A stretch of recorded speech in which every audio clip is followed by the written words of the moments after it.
हरे कृष्णा। तो आप सब भक्तों का आज के इस अध्ययन सत्र में हार्दिक स्वागत है और हम सब जानते हैं कि आज हम अध्याय 45 को पूरा पढ़ लेंगे। तो आइए प्रारंभ करते हैं अध्याय 45 के इस भाग 2 को इस प्रार्थना से। कृष्णा कृष्णा कृष्णा कृष्णा कृष्णा कृष्णा कृष्णा हे कृष्णा कृष्णा कृष्णा कृष्णा कृष्णा कृष्णा कृष्णा हे कृष्णा कृष्णा कृष्णा कृष्णा कृष्णा कृष्णा रक्षामाम् कृष्णा कृष्णा कृष्णा कृष्णा कृष्णा कृष्णा पाहि माम् राम राघव राम राघव राम राघव रक्षामाम् कृष्ण केशव कृष्ण केशव कृष्ण केशव पाहि माम्। शिल प्रभुपाद जी का प्रणाम मंत्र। नमः ओम विष्णुपादाय कृष्ण पृष्ठाय भूतले श्रीमते भक्ति वेदांत स्वामिन इति नामिने नमस्ते सारस्वते देवे गौरवाणी प्रचारिणे निर्विशेषा शून्यवादी पाश्चात्य देशा तारिणे हरे कृष्णा कृष्ण कृष्ण हरे हरे हरे राम राम राम हरे हरे। तो कल की चर्चा हुई थी, उसमें हमने थोड़ा-सा रिवीजन किया था कि कंस का वध के बाद वसुदेव और देवकी जब भगवान श्री कृष्ण के समक्ष आए, तो उनको उनको उन्होंने आलिंगन नहीं किया था, परंतु भगवान ने जब अपनी योग माया का विस्तार किया, तो उन्होंने फिर उनको आलिंगन किया और बहुत उनकी आँखों से लगातार आँसू आँसू बहते रहे और बाद में भगवान श्री कृष्ण ने जो महाराज उग्रसेन थे, जो कंस के पिता थे, तो उनको यदुओं का और बाकी जितने भी और छोटी-छोटी राजा डायनेस्टीज़ यदुवंश थे, अंधक वंश या फिर भोज वंश से तो वो खुद ही थे, यदुवंश। तो ऐसे जितने भी दशहरा वंश जितने वंश थे, सबको कहा कि इसके जो लीडर होंगे वो राजा उग्रसेन होंगे अब। तो अब राजा उग्रसेन को उन्होंने कहा कि हम आपकी प्रजा हैं और हम आपकी सेवा करना चाहते हैं और आपको हम पूरा प्रोटेक्शन देंगे। तो आप इस पूरे सब बहुत टेंशन में थे, सब लोग अलग-अलग स्थानों में चले गए थे। सब राजा डर के मारे कंस के कारण। तो अब हम सबको उन्होंने वापस बुलाया और फिर पुनः शांति से सब कुछ सेटल हो गया। तो अब जो मथुरा के वासी थे वो बहुत खुश थे और भगवान ने फिर वसुदेव जी सॉरी नंद महाराज और यशोदा माता को कहा कि हम बस थोड़ा-सा अपने रिश्तेदार हैं इनको थोड़ा-सा सेटल करके थोड़े दिन में वृंदावन आते हैं। तो आप उन्होंने कहा कि हम जाना चाह रहे हैं तो उन्होंने कहा ठीक है हम थोड़े दिन में आपके पीछे-पीछे ही आते हैं। तो फिर भगवान सांदीपनि मुनि के आश्रम गए तो पहले उनका यज्ञोपवीत संस्कार हुआ। जो वसुदेव जी के कुल पुरोहित थे गर्गाचार्य उन्होंने किया, कृष्ण बलराम दोनों का और उसके पश्चात फिर वो सांदीपनि मुनि के आश्रम गए। तो हमने कल यहाँ तक पढ़ा था, आगे हम यहाँ से कंटिन्यू करते हैं। श्री कृष्ण एवं बलराम जी ने गुरु से केवल एक बार श्रवण करके सभी कलाओं की एवं विज्ञान की शिक्षा प्राप्त कर ली। मानव समाज में जिनकी आवश्यकता होती है, वे सभी आवश्यक कलाएँ और विज्ञान उन्होंने 64 दिवसों तथा 64 रात्रियों में सीख लिए। तो टोटल 64 कलाएँ हैं और भगवान ने 64 दिनों और 64 रातों में सब पूरा ज्ञान सीख लिया। अब तो हम आगे-आगे पढ़ेंगे कि वो क्या था। दिन में वे अपने गुरु से किसी विषय पर शिक्षा प्राप्त करते और रात्रि तक वे उस ज्ञान के विभाग में विशेषज्ञ बन जाते। तो सर्वप्रथम उन्होंने गायन, गीत रचना तथा विभिन्न रागों को पहचानने की विद्या सीखी।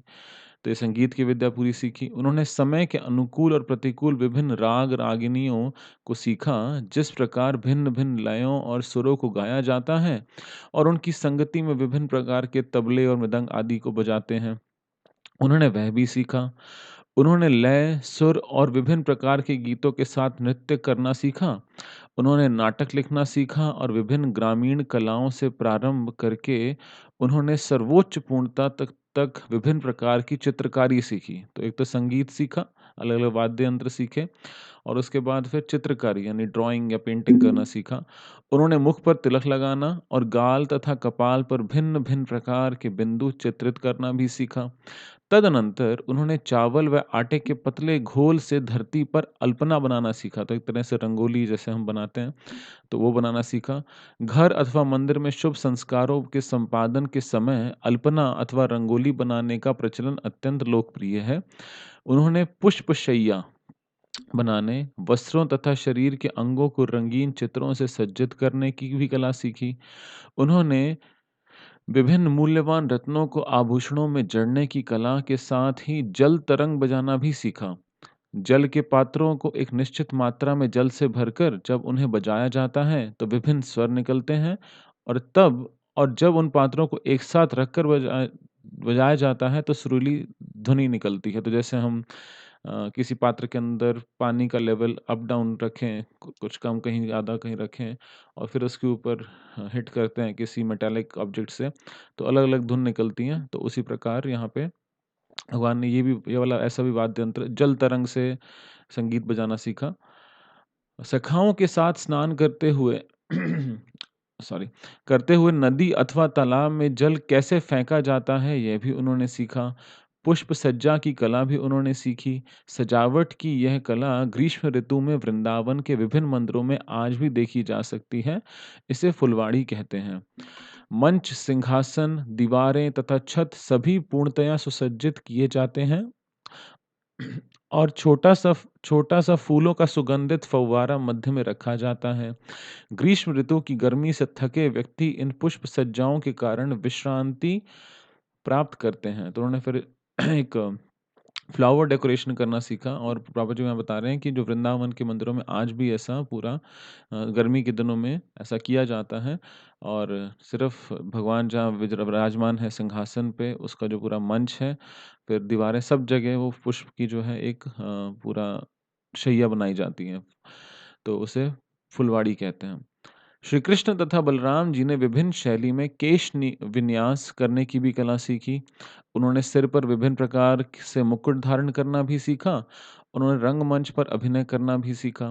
नाटक के कलाकारों को कान के ऊपर पुष्पालंकारों से सजाना तथा चंदन के आलेप और जल का सम्मिश्रण छिड़क कर एक मधुर सुगंध उत्पन्न करना भी उन्होंने सीखा।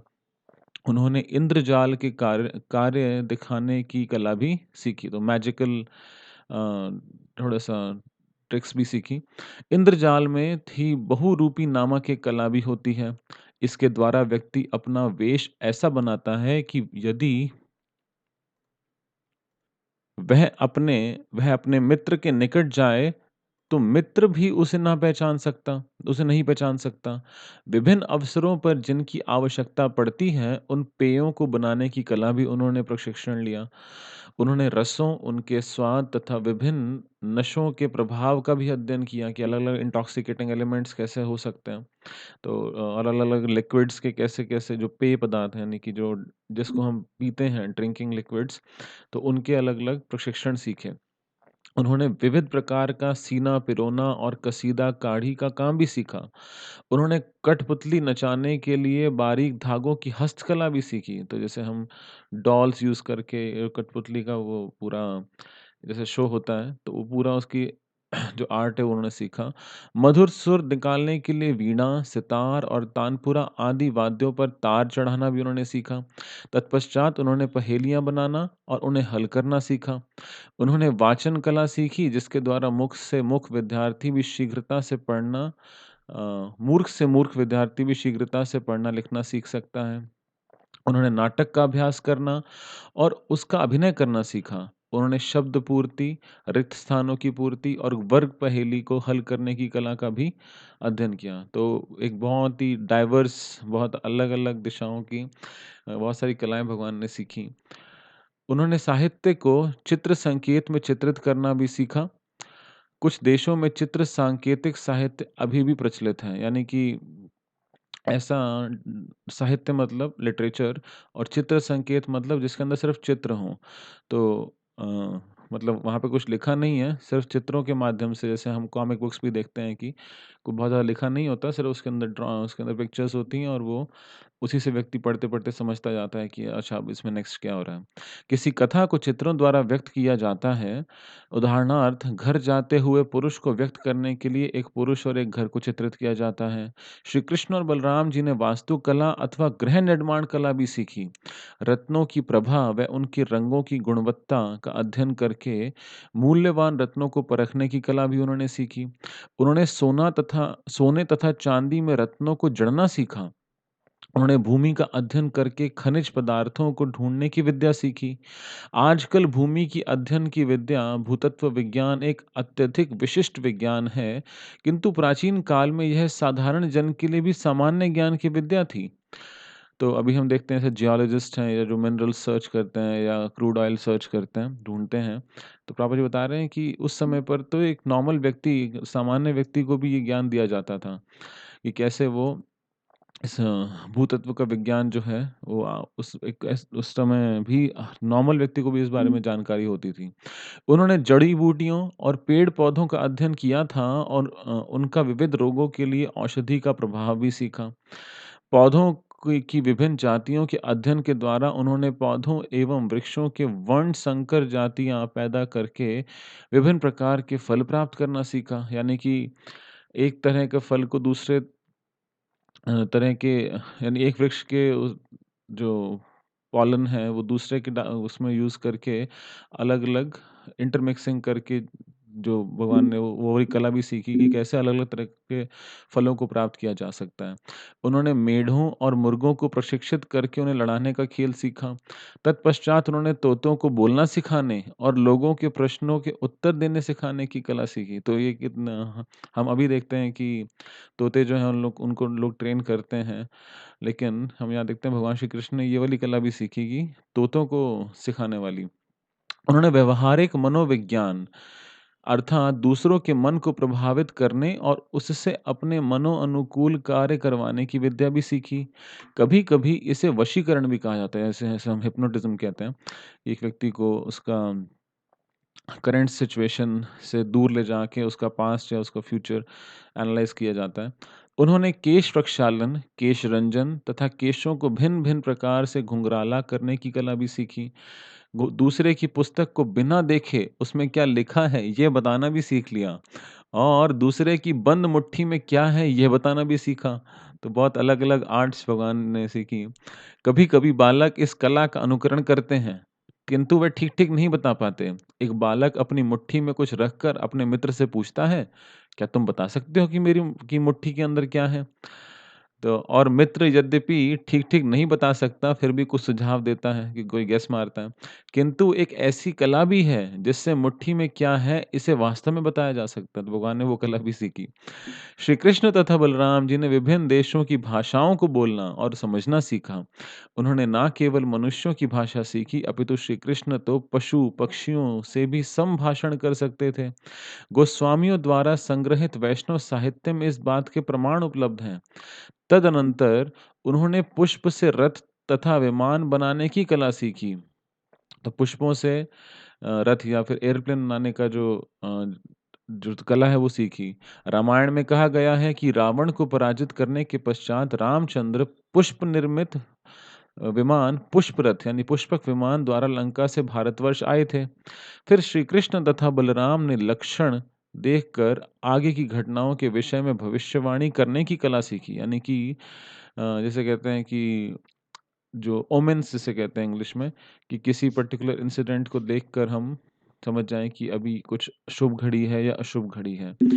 तो खनार वचन नामक एक पुस्तक में विभिन्न प्रकार के लक्षणों एवं शकुन या फिर शगुन जिसे कहते हैं, शकुनों का विवरण दिया गया है। बाहर जाते समय यदि जल पूर्ण कलश के दर्शन हो, तो वह एक अत्यंत शुभ लक्षण है। किंतु यदि रिक्त कलश के दर्शन हो, तो वह लक्षण शुभ नहीं है। यानी कि अगर आप घर से बाहर जा रहे हैं और आप ऐसा पात्र देखते हैं जिसके अंदर पानी भरा है, तो एक शुभ लक्षण है।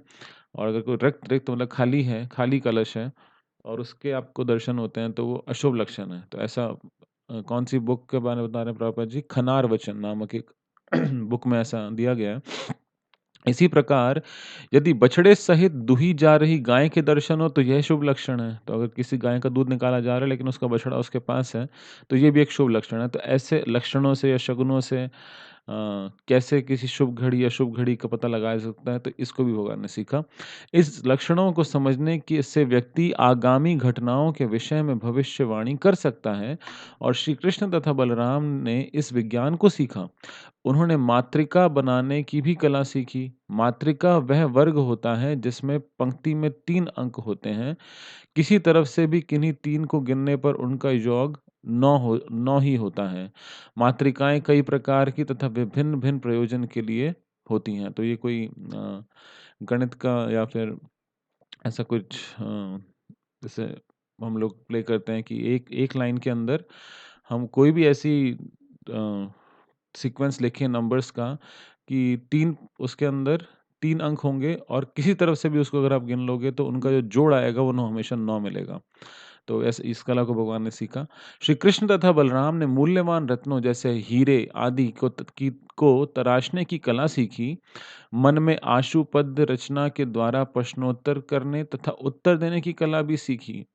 विभिन्न पदार्थी के संयोगों तथा कर्म परिवर्तनों की क्रिया प्रतिक्रिया के विज्ञान का भी उन्होंने अध्ययन किया।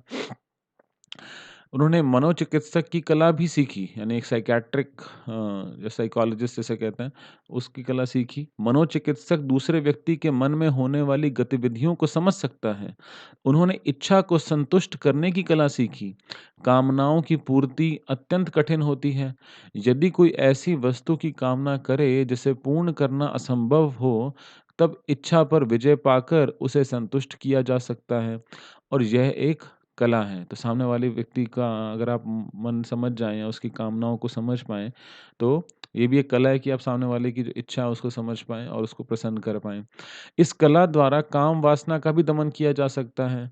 ब्रह्मचारी के जीवन में ऐसे क्षण आ सकते हैं जब वह कामातुर हो जाता है।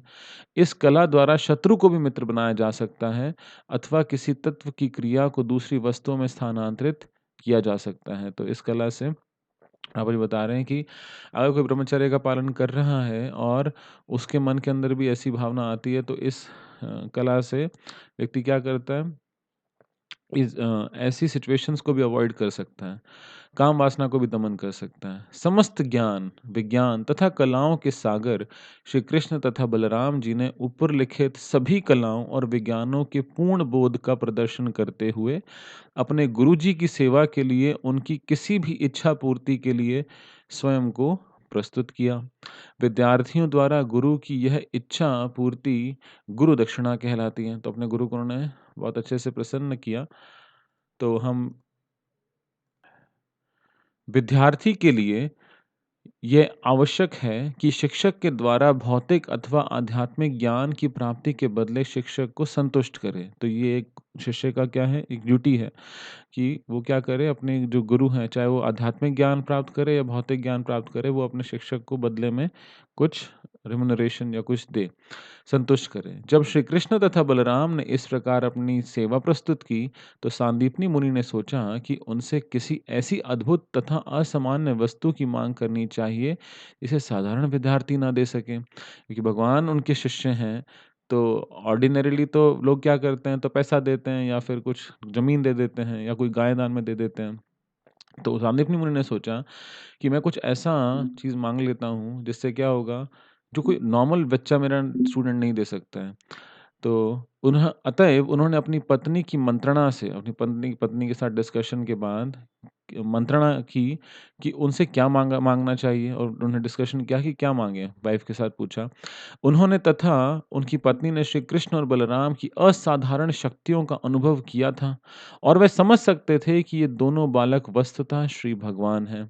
अतः उन्होंने प्रभास क्षेत्र के तट पर समुद्र में डूब चुके अपने पुत्र को पुनः लौटाने की मांग करने का निश्चय किया। तो फिर उन दोनों ने डिसाइड किया कि अब हम भगवान श्री कृष्ण बलराम जी से क्या मांगेंगे कि हमारा एक बेटा प्रभास क्षेत्र में समुद्र में डूब गया था, तो आप क्या करिए, आप उसको वापस ले आइए।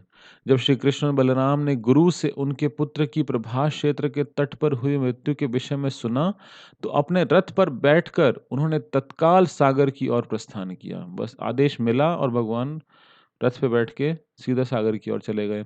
सागर तट पर पहुंचकर उन्होंने सागर के अधिष्ठाता देवता को गुरुपुत्र के लौटाने गुरुपुत्र के लौटाने का आदेश दिया। वरुण देव तत्काल भगवान के समक्ष प्रकट हुए और अत्यंत विनम्रता से आदर पूर्वक उन्हें प्रणाम किया। भगवान ने कहा, कुछ काल पूर्व तुमने हमारे गुरु के पुत्र को डुबो दिया था। मेरा आदेश है कि तुम उसे लौटा दो। तो भगवान ने तो यहाँ पर हम देखते हैं कि उन्होंने भगवान ने सीधा उनको ये आदेश दिया कि आप हमारे गुरु के पुत्र को लौटा दो।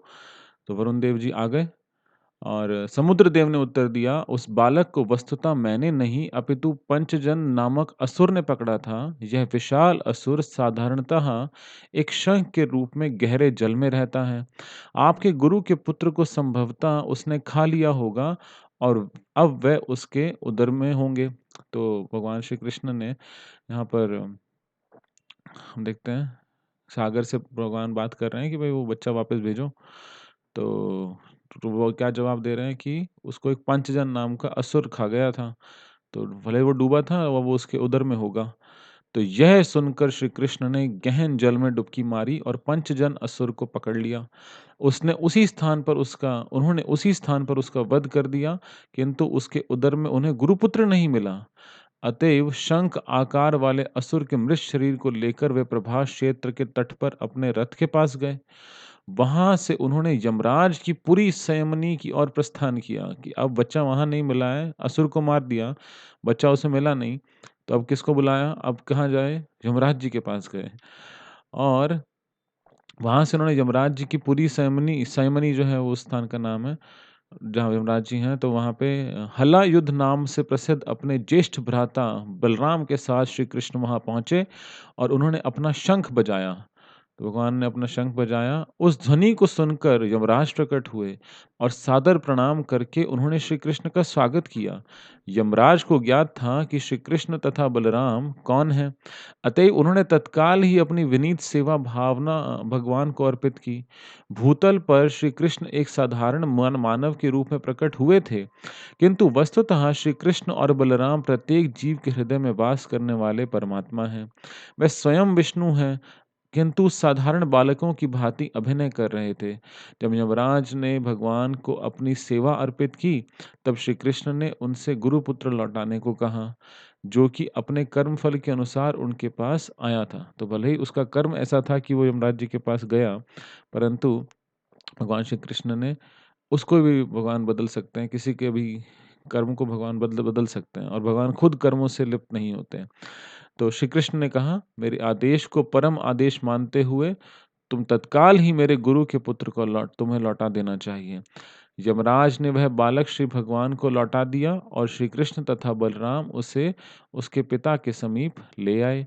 तदनंतर दोनों ने गुरु से पूछा कि वे उनसे कुछ और मांगना चाहते हैं।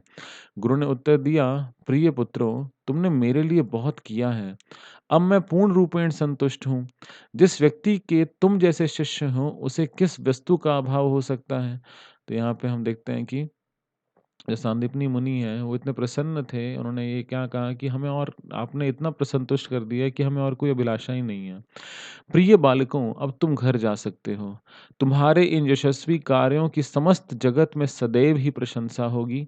तुम समस्त आशीर्वादों से परे हो, किंतु फिर भी मेरा कर्तव्य है कि मैं तुमको आशीर्वाद दूँ। वो बोल रहे हैं कि वैसे तो आप क्या हो, सबिस्त आशीर्वादों से परे हो, आपको कोई आशीर्वाद चाहिए नहीं, आप तो बल्कि आशीर्वाद देते हो।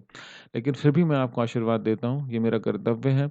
मेरा तुमको वरदान है कि तुम्हारी वाणी वेद वाक्यों की भांति शाश्वत रूप में नवीन रहे। तो हम देखते हैं भगवान की जो वाणी है भगवद गीता, वो अभी तक नवीन है और इतना डिवोटीज़ उसको डिस्ट्रीब्यूट करते हैं, इतने लोग उसे पढ़ते हैं, फिर भी ऐसा प्रतीत होता है कि वो हमेशा नई है, कुछ और नया सीखा हमने। तुम्हारी शिक्षाओं का ना केवल इस ब्रह्मांड में अथवा इस युग में, अपितु सर्वकाल व सभी युगों में सम्मान होगा और वे और भी अधिक नवीन तथा महत्वपूर्ण रहेंगी। गुरु के इस वरदान के कारण ही भगवान श्री कृष्ण की भगवत गीता सदैव अधिकाधिक नवीन है और न केवल इस ब्रह्मांड में अपितु अन्य लोकों और ब्रह्मांडों में भी मान्यता प्राप्त है। गुरु की आज्ञा प्राप्त होने पर श्री कृष्ण और बलराम तत्काल अपने रथों पर बैठकर घर के लिए चले। तो भगवान उनकी जब जो शिक्षा है वो पूरी हो गई तो वो भगवान वापस चले गए। वायु के समान अत्यंत तीव्र गति से चलते हुए और मेघों की गड़गड़ाहट जैसी ध्वनि करते हुए रथ पर विराजमान होकर वे घर लौट आए। उनके दर्शनों से दीर्घकाल से वंचित रहने वाले मथुरावासी उनका दर्शन करके अत्यधिक प्रसन्न हो गए। उन्हें वैसा ही आनंद हुआ जैसे उन्हें अपनी खोई हुई निधि मिल गई हो। तो जैसे किसी का कोई खजाना गुम हो जाता है, बाद में मिलता है तो जितनी उसको प्रसन्नता होती है उसी प्रकार मथुरावासी इतने प्रसन्न हुए। तो हमने कुछ फ़ोटोग्राफ्स यहाँ पे सेलेक्ट की थी, जो हम आपको दिखाना चाहते थे। तो उज्जैन में ये जो स्थान है महर्षि सांदीपनि मुनि का जो आश्रम है, तो ये बहुत एक प्रसिद्ध स्थान है वहाँ पर। और मुझे भी एक बार सौभाग्य प्राप्त हुआ था यहाँ पे जाने का। तो यहाँ पे कुछ अलग बहुत विशेष स्थान है जहाँ पे सांदीपनि मुनि जी का विग्रह है। सुदामा जी, भगवान श्री कृष्ण, बलराम जी के विग्रह हैं। लेकिन सबसे मुख्य आकर्षण मुझे यहाँ पे लगा कि भगवान ने जो 64 कलाएँ सीखी थी, तो यहाँ पे एक पूरा वॉकवे है और यहाँ पे क्या-क्या उन्होंने सीखा आप देख सकते हैं अलग-अलग स्थानों में चित्रों के द्वारा दिखाया गया है। तो एक चित्र इसमें जैसे मैंने दिखाया है कि यहाँ पे जो वो सीख रहे हैं, उसके बारे में यहाँ पे हर जगह पे उन्होंने पेस्ट भी किया हुआ है कि भगवान क्या कला सीख रहे हैं। तो इस प्रकार से पूरी 64 कलाएँ जो भगवान ने सीखी, वो सारी यहाँ पे मेंशन्ड है और हम इसको देखते हुए बहुत अच्छा, बहुत सुंदर स्थान है ये। तो कभी आपको अगर अवसर प्राप्त हो तो आप इस स्थान को ज़रूर देखिएगा। तो आज का इस अध्ययन सत्र को हम यहीं समाप्त करते हैं। श्रील प्रभुपाद की 1 मिनट सॉरी। इस प्रकार लीला पुरुषोत्तम भगवान श्री कृष्ण के अंतर्गत श्री कृष्ण द्वारा अपने गुरु पुत्र की पुनः प्राप्ति नामक 45वें अध्याय का भक्ति वेदांत तात्पर्य पूर्ण हुआ। तो हम इस अध्ययन सत्र में आपको भाग लेने के लिए हार्दिक धन्यवाद करते हैं। श्रील प्रभुपाद की जय, अनंत कोटि वैष्णव वृंद की जय, निताई गौर प्रेमानंदे, हरि हरि बोल।